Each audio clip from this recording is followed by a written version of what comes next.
Ladies and gentlemen, we are coming at you live from episode 14 of Life on the Rocks with your host, Connor Rocques. Today's featured guest in the hot seat is my good friend, Jeff Koncz. Jeff, how the hell are you doing, man? Great, man. Good day. It's honestly a good day. For anyone who doesn't know, Jeff is a huge proponent of alternative medicine. He's actually a mechanic by trade, as well as a Muay Thai fighter. So this guy's a dynamic guy, has a lot to offer. Jeff, I want you to talk a little bit. Just tell us your story, the general facts, because you're such a versatile guy. Just tell us, go into your story. What got you started as a mechanic, and then transition into a Muay Thai fighter, and then we're going to talk about alternative medicine after. So, okay. It was a recession, 2008. Yep. Got laid off from my seasonal job. I was doing some roofing locally. Oh, a tough job too. And winter cutoff came. I decided to take second careers, I believe it was called. Okay. Through the government. Okay. They were offering to send people back to school, so I decided I was going to apply Cambrian. I applied for heavy equipment and automotive technician. Mm-hmm. Wasn't exactly a calling at first. I liked to work on cars, but it was never second nature or anything huge to me. It's a tough job too. I decided I wanted a career that if the stuff hit the fan, I would still be useful. You know, there's something I could still do. Security, yeah. Yeah. And then heavy equipment was full, so I went to the automotive program and did that for 2 years. Graduated with honors, and then started locally with the dealership, and then I think we're 5-6 years now. 5-6 years. Had my ticket for, I believe, 2 or 3 years now, and yeah. How do you find it? Like, is it a difficult job when you're working on cars? Because I mean, there's so many aspects, so many minor things. It's kind of meticulous, I guess you could say. Like, how do you find working on cars? Is it difficult? It's got its good days, its bad days. Absolutely. Probably the best part, most rewarding part, would be problem solving puzzles. You know, you get some crazy mystery, you don't know what it is. You know, you figure it out, you solve that problem. Like, no one knew it was going to be this one thing. You figure it out, and you feel like on top of the world. Like, oh yeah, I did that. I just figured that out. It's awesome. And then there's the days where it's like, just pound it out. We're doing these jobs we've done 100 times. Just bang it out, get it done, make the work move. And then there's the days where it's like unsolvable mystery. Just send this thing to the scrapyard. Get the hammer out, and start demolishing that. Yeah. Yeah, but you don't want to let those days throw you off your game. No, exactly. Well, that's what I wanted to ask too, because I mean, that is a difficult job. Seriously, you think about it. I remember talking to a mechanic once, and he would say, he's like, honestly, I'm just sick of it. I'm sick of working on cars. He wasn't like a specified, let's say he worked at an Audi dealer. Mm-hmm. He worked on everything. So you'd be having cars coming through there, and my old car, I remember I had to bring it to my mechanic. He hated it. Every time I went in there, he hated the electronics. He's like, hey, I can't deal with this. I've seen that thing. I could believe it. Oh no, absolutely, yeah. Well, here's the funny thing. So, like I said, by trade, you're a mechanic, but then at night, you're a Muay Thai fighter. So you have how many fights? I pulled a bunch of these guys. 4 now, I think. 4 under the sanctioned league. So what is it? WKF? I had 3 under WKF, and the latest one is under Muay Thai Ontario. Okay. The new governing body. Was there any difference in there? Like, I mean, let's walk through this for a second, guys. For anyone watching, and I've interviewed a number of martial artists, and you guys all offer different things. So, you know, interviewing Krania opposed to you, because you come back from a very different background that we're going to get into in a moment. I always say this, like, I remember training with you probably about 2-3 years ago, and this is before you had any fights. I want you to walk people through that moment when you're walking into that ring. So recently he was the co-main event at the Caruso Club. Walk people through that moment, like what's going through your head. Your song comes over, Jeff Koncz coming at you live kind of deal. Yeah. What's going through your head? At that point, a lot of stuff is culminated to get to that point. Social media, you've probably crept this guy on Facebook. You've seen him 3 or 4 times at the weigh-ins, and it's like, I never go at it with I hate this guy, I'm going to kill him. No. Because I don't like the negativity like the connotations with that. Like, yeah, be respectful. Yeah. Always go at it with a big smile. Like, if you're not there to have fun, then why should you be there? So if you're there, like, mean mugging the guy and like eye to eye, and you're giving that stink eye, showing him your tattoos and stuff. Yeah. My first fight in Sudbury with Adam Swarbrick, like, we're good buddies now. I remember we had our face off, and he was mean mugging. I had this just shit-eating grin on, like a big smile, and he, after about 30 seconds there, he had no choice but to smile. And when you're walking toward the ring, the nervousness, everything's just been snowballing for weeks, and like either you feel ready, you don't feel ready, you don't know what's gonna happen. And it's just like a whirlwind of emotions. You kind of just, you hear the music, and then you start getting pumped up. I like to jump around, dance a bit, like feel loose, get happy, and then when you get in the ring, then it kind of really dawns on you. Yeah, and yeah, go ahead. I was gonna say, what do you think? Like, so once that starts, like once they ring that bell, you start going forward and you hit. Like, how long after that does it just all kind of go away? Do you find? Like, does it kind of go away? You're like, holy crap, I got to react. This guy's coming to take my head off. He's throwing kicks, spins, whatever it is. Like, is that what goes through your mind? Because I know a lot of martial artists, like, you see some of these guys, they just shut off. That's it. They go in, they just react. That's it. But I know other guys, like, if I were to go in there, I think too much. And then that's that split second, someone would hit me, bang, go flying into the ropes sort of thing. It's difficult. My first fight was a huge learning experience. Yeah. I didn't quite know what the nerves would be like. I didn't do a traditional open house fight in where you would a couple gyms get together, everyone brings fighters, and it's not as serious, it's not hyped up, you don't have the music, you're not it's all in house, like the coaches are refereeing, it's keeping it simple, and no one's out to kill anyone. And I jumped right into it. So it was a big event. They had the music, the lights, big stage, big crowd. It's like, oh, okay, this is my first fight. And it's like, holy. And then the bell rings, and like that fight was almost a big blank. Like, I don't remember anything. Yeah. The last couple fights, so like this last one in particular, I trained, I was in good shape. It was easy making weight. I didn't have the water cut.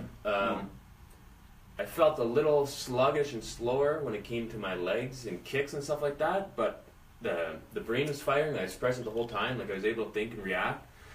Then it's very dynamic. It's on the fly. Like I never find I'm thinking too much. I kind of resort back to my lowest form of training, and I kind of got my coach in the background, and I'm thinking, okay, just simple combinations. 2 punches and a kick, like. I'll go back to that baseline, go with something simple, and then sometimes you start, like you said, like you're thinking too much and you're firing, and then boom, you get caught, and then it's like, that's it, yeah. Back, okay, like let's start back at the basics. Survival mode, for a minute there, yeah. No, that's huge. I wanted to ask because, especially, so you come out of Melbrook Martial Arts, so there's about 5 gyms in the city, let's say. So we got Troop, Sudbury MMA, Sudbury BJJ, Muay Thai, Melbrook. Used to have Shredder was one as well. How do you find it, like there's this respect aspect, right? You see good fighters coming out of this gym, good fighters coming out of that gym. Is there any animosity when you're going in there? Like, do you like fighting guys in the city of Sudbury, or would you prefer, to fight someone out of town that you don't know? Because I know how it is. I mean, if you're like, you see Jesse and Kyle going in against each other, and like before they're good friends, and then they had to get that out, right? But other guys like that, like for instance, when you fought that gentleman Dean Soon, at least he was from out of town, whereas the other kid was from, or the other guy I should say was from Sudbury. Like, would you prefer fighting people from out of town? I don't think I really have a preference. Doesn't matter. You're going in there.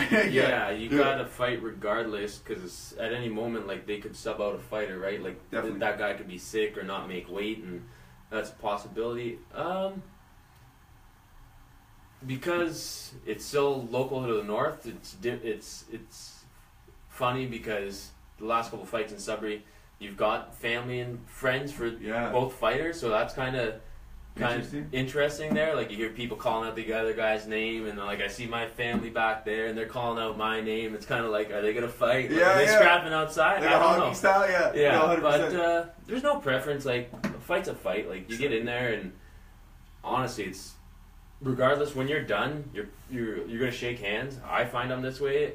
Like I'm closer to that person than most people are with like a spouse or maybe not that close, but maybe you have a respect, and like you've gone through something that not many people have experienced. For sure. And then you kind of build this bond afterwards where it's like, oh, you're hugging it out. It's like, hey man, like you're awesome, and you're just patting each other on the back. You feel all the emotions as long as you don't have a concussion, as long as you don't get your belt rung. That happens sometimes, so that's the rough side of the sport. But going back here for a second, so being that I said, so you're a mechanic by day, then you're a Muay Thai fighter, but I also want to hit for anyone else out there watching, Jeff is a huge proponent of alternative medicine. Walk us through that for a moment. So I find, and this is just my observation, and I want you to kind of go off of this for a second.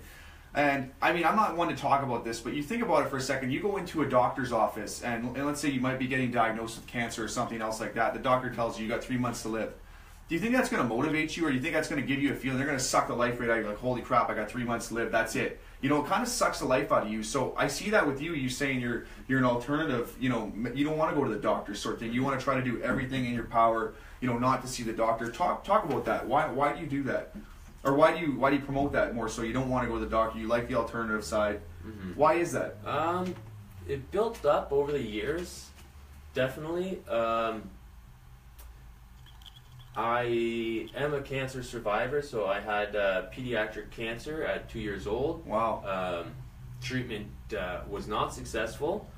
For kidney cancer, my left kidney was removed. So I've kind of always had this thing in the back of my head where almost a limiting belief placed on from the medical system and myself, where, you know, I was always told no contact sports, no roughhousing, and look at him now. Yeah. I definitely didn't follow the doctor's orders. But I also, as a teen, I seen a lot of family and friends pass away from health issues, and it was a delicate time. Like, you're growing up, teenage years, emotional stuff going on, and seeing all these people go through the system and it kind of not working for them. I was always skeptical of authority figures, just the way things are. You know, like, I'm that, I could have been labeled ADD. I'm that kid that you ask, you know, pick that rock up, put it there. I'm going to ask you why first. Exactly, yeah, I like that. And you're a critical thinker, yeah. I found I related to a lot of the early internet conspiracy stuff and alternatives, and, you know, someone drinks this drink and they're cancer-free after 3 months. That stuff always kind of appealed to me. Definitely. And after a long time of study and learning that stuff myself, I found myself drawn to it and more skeptical. Skeptical. I have some brain farts today. No, that's okay. You just worked the shift. Less confident in the traditional system that we have of medicine today. And I think everyone is kind of already like that. You know, a lot of people are already saying, oh, you know, like, the doctor only sees you for 5 minutes. What good is that? Or, you know, like, they don't cover this and they cover that. Or, you know, you hear the popular one, like, why am I going to the doctor? All they do is give drugs.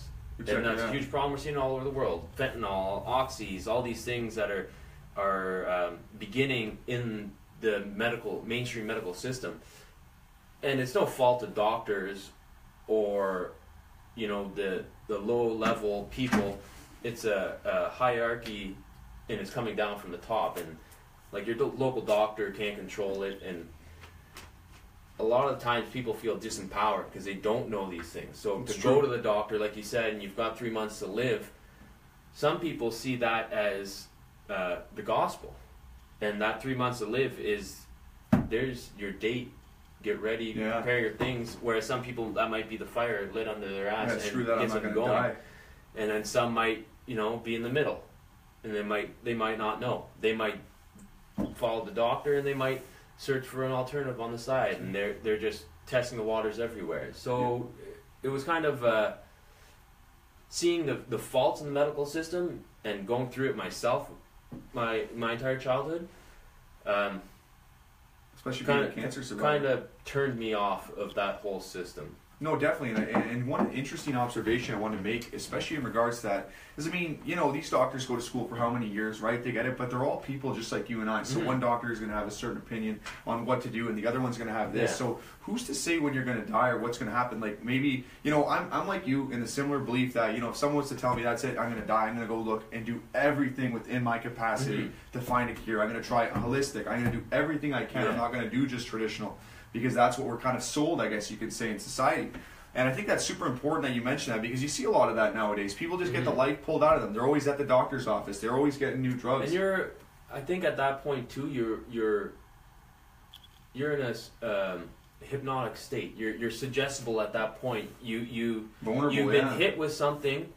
Now you're in this vulnerable state where, you know, say hypnotism was real. Like, hey man, you're in the perfect state there. You're vulnerable. Your guard's down. Your emotions are flying all over the place. You feel physically weak. You don't have the ability to posture up and be like, I'm going to beat this thing. You might be there and you're trotting on and you're down.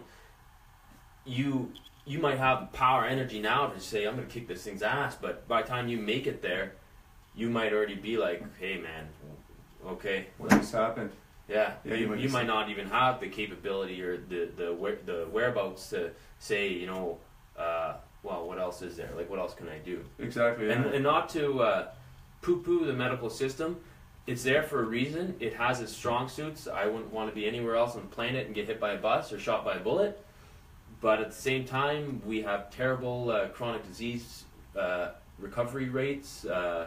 Our biggest killers are all chronic disease or like heart attack, that type of stuff. Like, it's not the getting hit by buses and straight bullets that's taking up our medical system.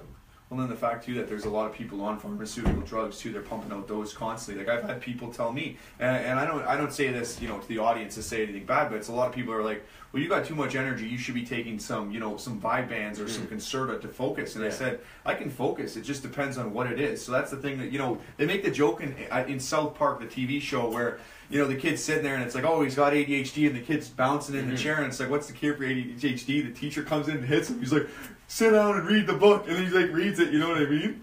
And I think that's the thing, is that they're putting us through a traditional system where we're getting exposed to this information, and kids aren't interested, and you wonder why their mind's wandering when they got a phone that gives them access to the world. Yeah, you know what I mean? And it's changing. We're using. It's funny, I've heard people say, but there was all of history and then the internet. Yeah, you know, might as well start recounting the calendar. Start at year one, but it's hard now, especially like we're using old systems. We're using old education systems made for factory workers. We're using a healthcare system that used to use leeches, and not to say it doesn't work. Hey man, it might work for somebody, but we're using these old systems, and we have the internet here now. And like you said, like, if I want to know something, it's right there. I click it. I can find out. The problem is people are learning at an accelerated rate, and now everyone's seeing these options. So if the city of Sudbury does something that people don't like, it's going to be all over the internet. People are going to be losing it. Why can't we fix it now? Why can't we do that? Like, the government isn't made for this instant fix. Like, the whole city can know, okay, this is a road that needs fixing. Let's fix it. Like, we'll all vote online. It'll be easy.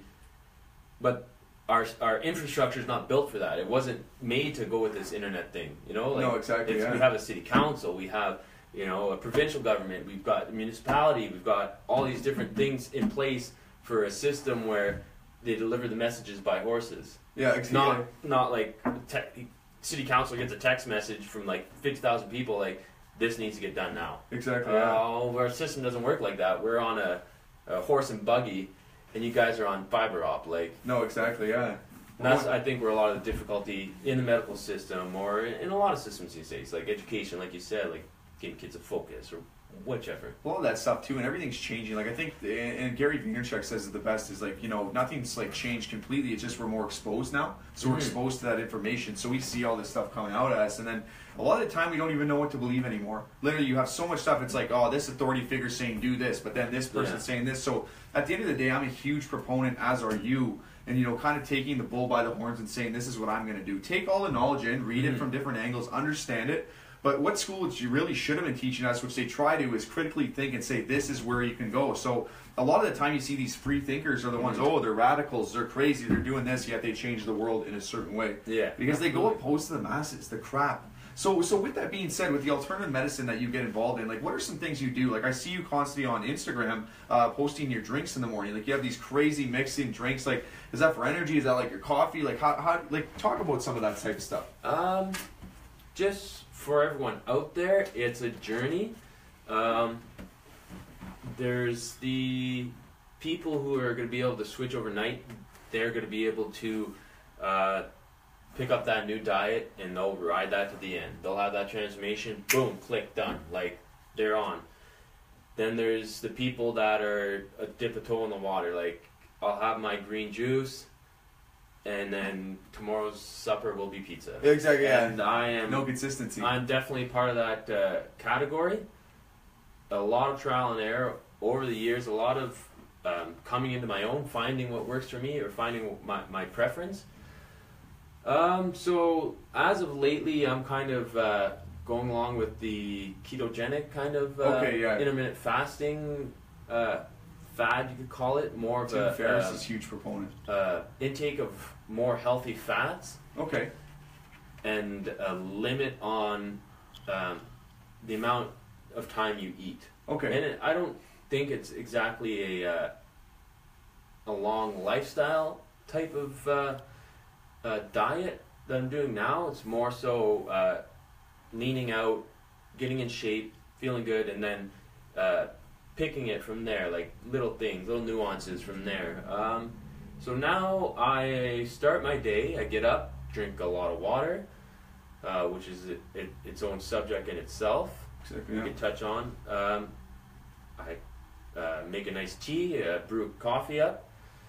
I combine my coffee with ghee butter and coconut oil. Okay. And some stevia, so it's a 0-calorie sweetener that's completely natural. I throw in some cacao powder, which would be chocolate powder. Okay. Raw cacao powder, Yeah. maybe some cinnamon, maybe a little other things I might throw in there, green tea or something.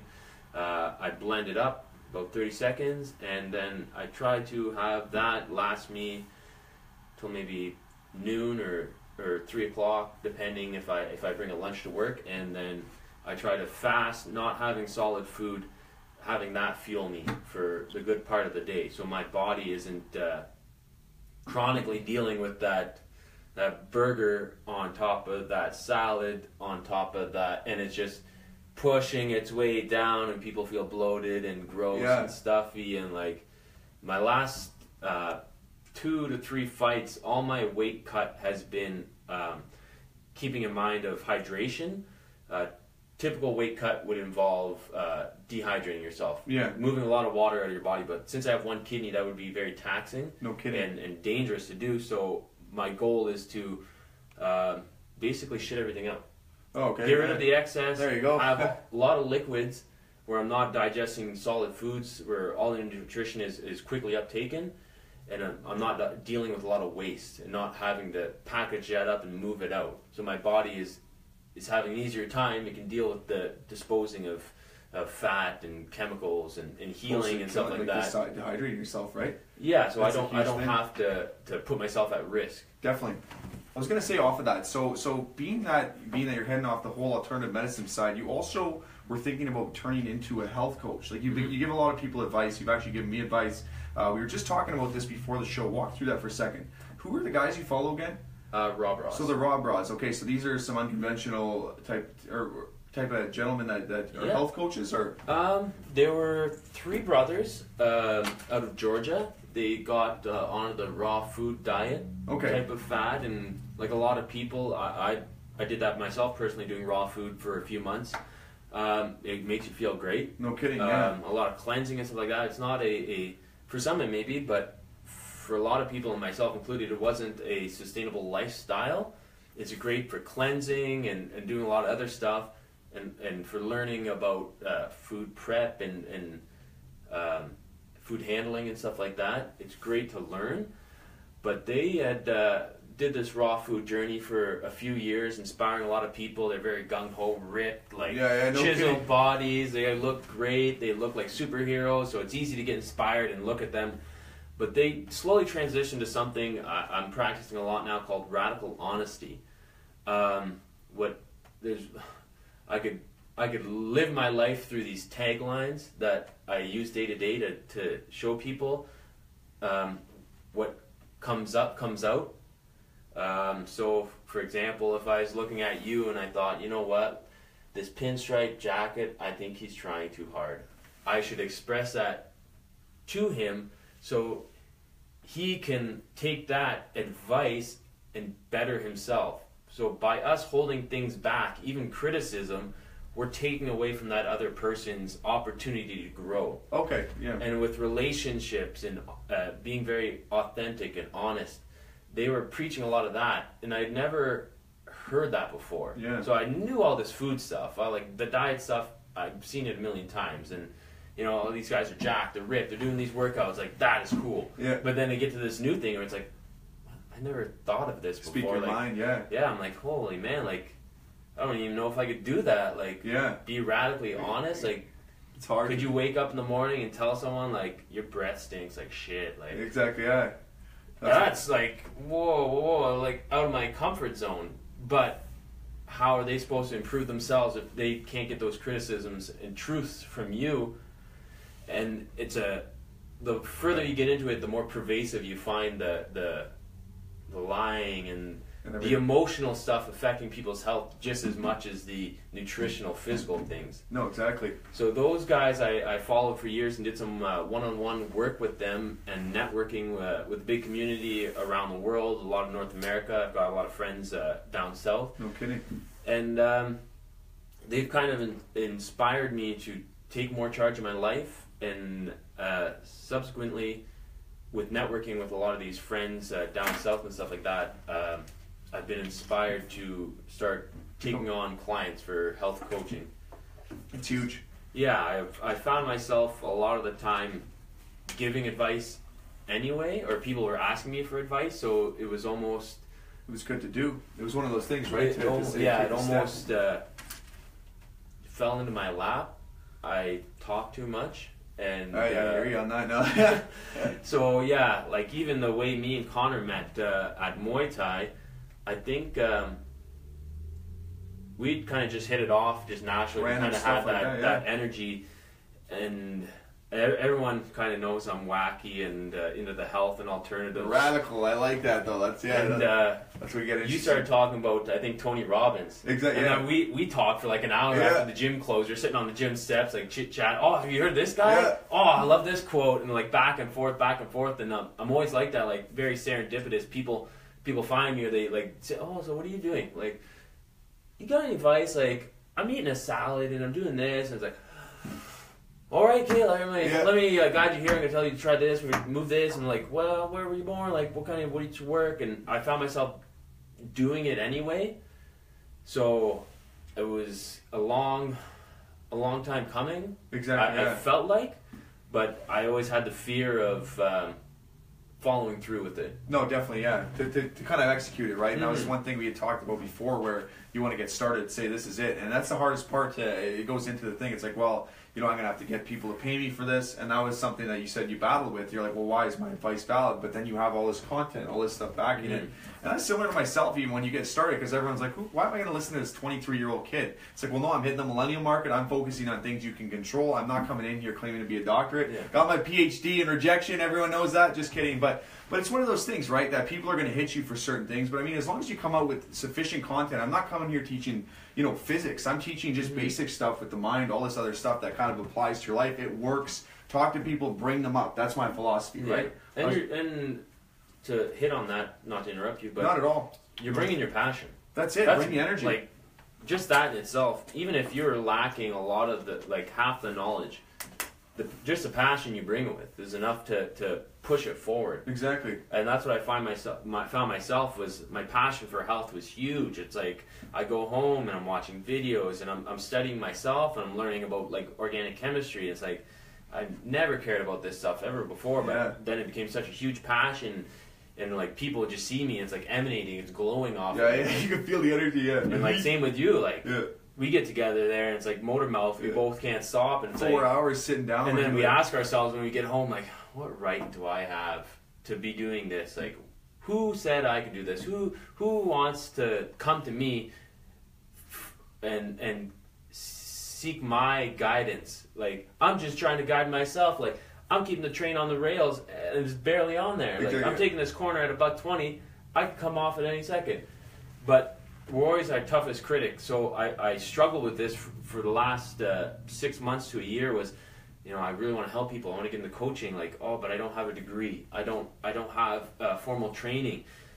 But then, like, a friend will stop me and like, oh, do you have any advice on green smoothies? And it's like I can't shut up for 2 hours, and all this stuff pours out of me that I've learned over the years, and stuff like I don't even think of half the time. It's just like science facts coming out. I'm talking about neurotransmitters and chemicals and like combinations, and all this stuff are coming out. And it's like, oh wow, I guess I do know quite a bit. Like stuff, but we're always underestimating ourselves, and I had a hard time dealing with that up until now, where I just said.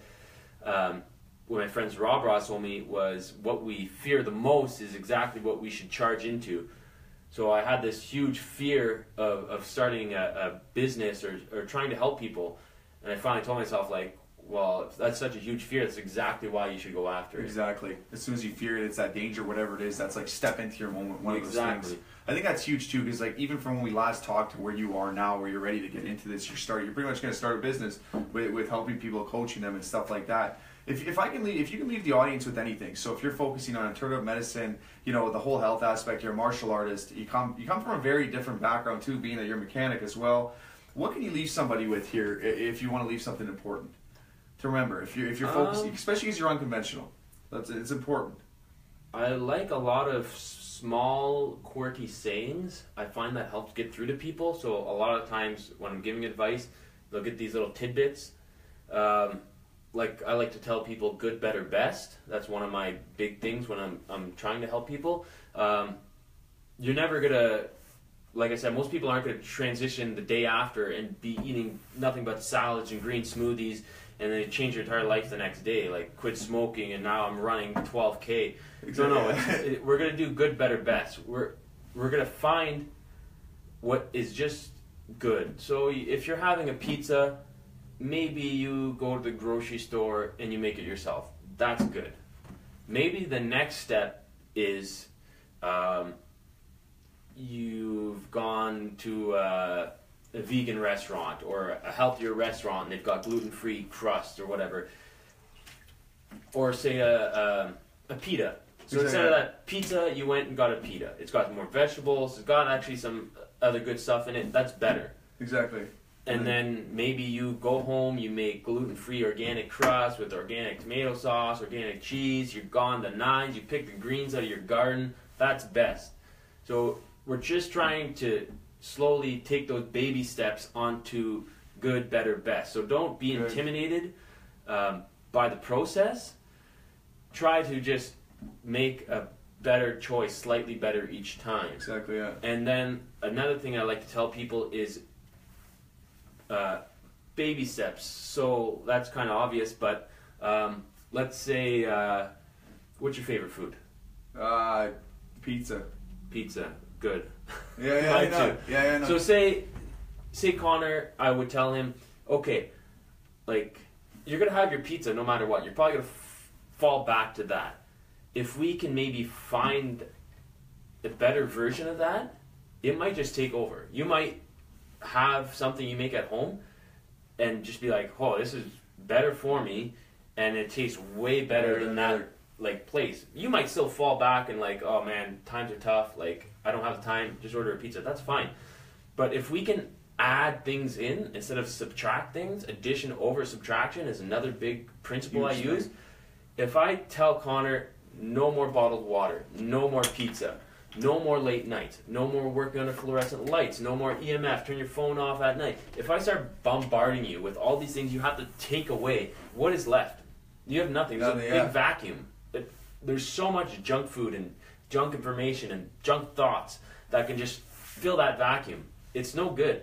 But if I say, hey man, I've been doing this at work lately, because it kind of gets my rocks off. I don't know why, but I bring like an extra smoothie or an extra coffee and hey man, try this. Yeah. Oh man, that's great. You think you do that every day?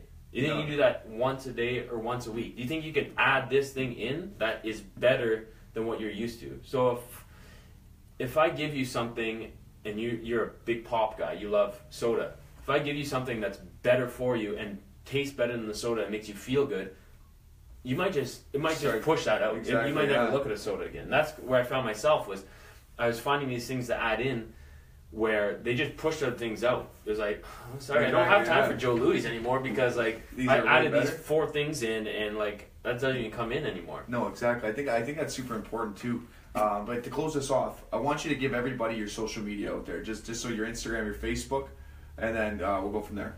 Just quick off and then. Instagram is Rawganic Mechanic, RAWGANIC, and then.